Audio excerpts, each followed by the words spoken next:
Tanjung Mas Semarang bukan hanya sekedar pelabuhan biasa. Di sini terdapat banyak industri yang berkembang pesat.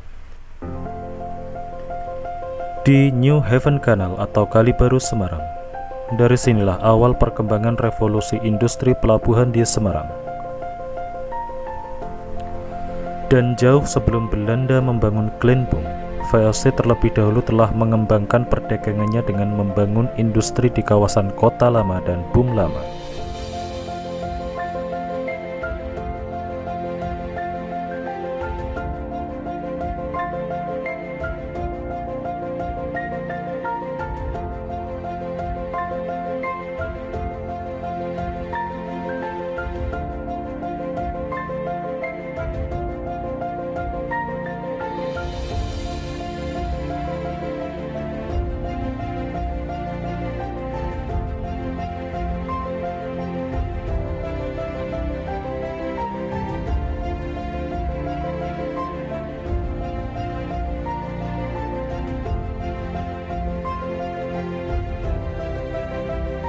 Baru setelah pada tahun 1872, Kali Baru mulai dijadikan sebuah pusat perkembangan industri pelabuhan pertama di Semarang.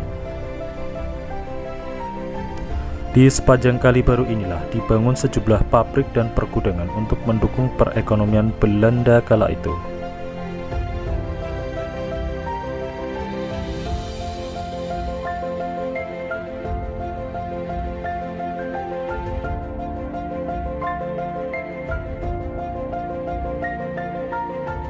Pada tahun 1914 adalah puncak revolusi industri pelabuhan di Semarang.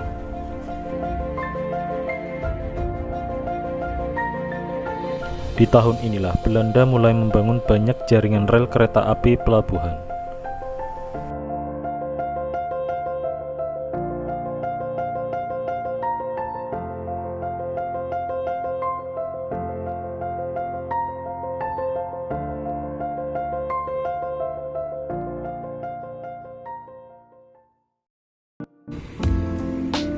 Di depan saya ini adalah gudang Marabunta atau sering disebut juga gudang Peto. Gudang ini di bawah firma Kian Guan. Pemiliknya adalah orang terkaya Asia Tenggara pada waktu itu bernama Oi Tiang Ham.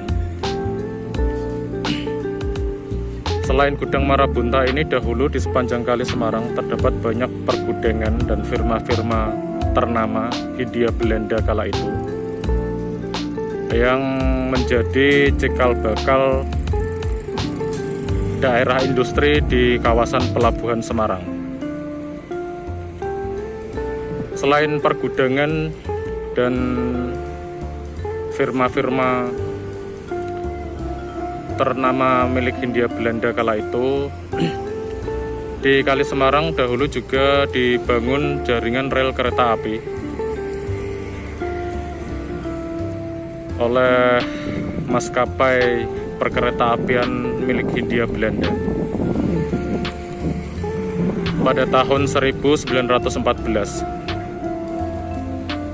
jaringan rel kereta api pertama adalah milik NIS, yaitu adalah Nederland Indies Spoorweg Maskapai, yang kala itu stasiunnya berada di stasiun Semarang. Kemudian pada tahun 1914 stasiun Semarang dibongkar untuk perluasan jaringan rel kereta api menuju ke pelabuhan. Kemudian stasiun dipindahkan ke stasiun Tawang. Untuk kantor NIS sendiri yang berada di stasiun Semarang kemudian dibongkar dan dipindahkan ke Lawang Sewu. Bekas dari stasiun NIS tersebut dibangun dua stasiun pendukung, yaitu stasiun Semarang Gudang dan stasiun Tambak Sari, sebagai stasiun pendukung untuk jalur rel kereta api pelabuhan.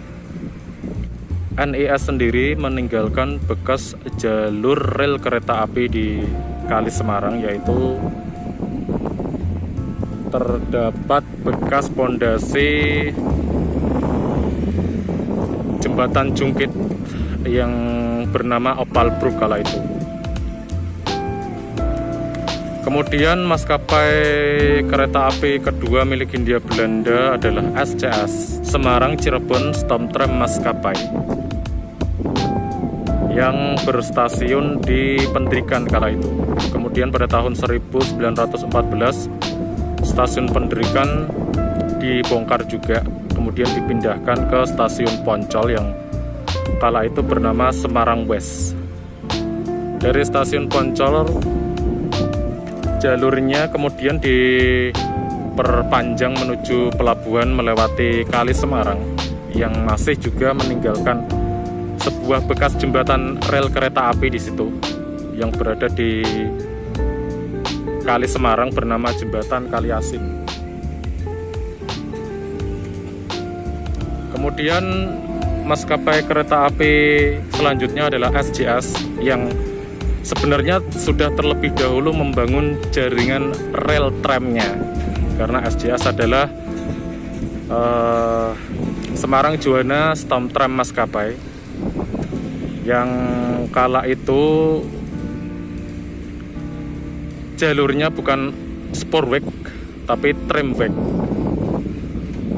SJS terlebih dahulu membangun jaringan tramnya pada tahun 1883 menuju ke pelabuhan yang menyambungkan stasiun Jornatan menuju ujung Klenbum yang berada di ujung Kali Baru Semarang.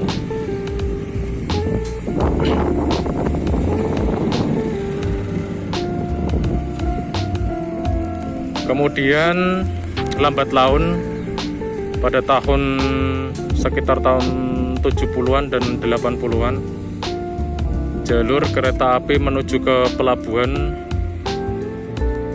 satu persatu dibongkar karena kurang efektif juga. Pada tahun-tahun tersebut sudah ada moda transportasi pengangkutan barang, yaitu memakai kontainer, memakai truk-truk besar. Karena jalurnya sudah tidak efektif, kemudian jalur-jalur menuju ke pelabuhan ini dibongkar oleh DKA. Dan pada akhirnya transportasi pengangkutan barang menuju ke pelabuhan lebih dominan menggunakan truk kontainer yang saat ini masih berlangsung untuk bongkar muat industri di kawasan pelabuhan Semarang.